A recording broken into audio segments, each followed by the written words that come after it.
the numbers are pretty stark. As we enter the third year of the pandemic, it's clear Canadians continue to struggle with their mental health. A new study indicates 1 in 3 Canadians are experiencing increased levels of exhaustion, frustration, and anxiety as part of their daily lives.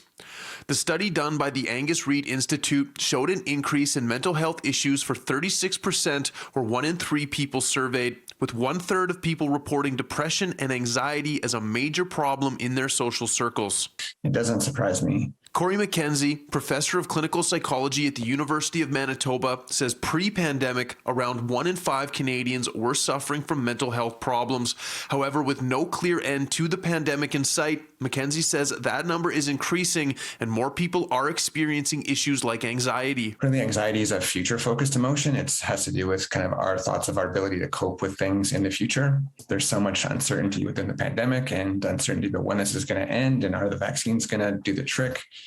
That's why we're continuing to see really high rates of anxiety. The study showed overall 30% of Canadians said they speak regularly with friends and family about their mental health, but those conversations drop off dramatically among men aged 55 and older. That age group, men 55 and older, they would have been raised in households that primarily there would have still been a lot of stigma around mental health, a lot of messages of big boys don't cry. Psychotherapist Margaret Dean says older Canadians, like the baby boomer generation, grew up with less emotional supports than youth today, which is why older people may be talking about their mental health issues less.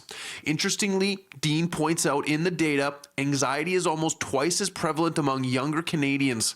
Men and women aged 18 to 34 reported feeling not good or terrible in recent weeks when asked about their mental health. And that sharp increase could also be related to younger people being more open to talking about their mental health. The younger demographic, they're being raised in a culture and society that's far more open to hearing about mental health, far more open to hearing about emotional struggles and anxiety. Certainly Quebec and Atlantic Canada report doing a little bit better in terms of their mindset and their mental health relative to other parts of the country. Shuchi Curl, Angus Reid Institute president, suspects the average age of provincial populations could also have played a role in which provinces ranked low to high relating to mental health concerns.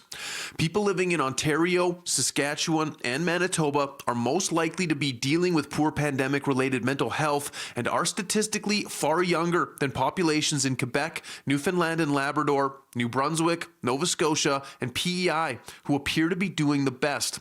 What is clear and not related to age in the data is the devastating impact Omicron is having on our collective mental health, says Curl. Omicron has not only been incredibly impactful just in terms of its infectiousness and the way it has really burned through people's lives in the community. It's also reminded us that we're not in a place where we can outrun this yet. The variant, the virus is moving faster than we are. The survey was done in January of this year with random sampling of over 1,500 Canadians. The full study is available online. In Winnipeg, Mark Neufeld, City News.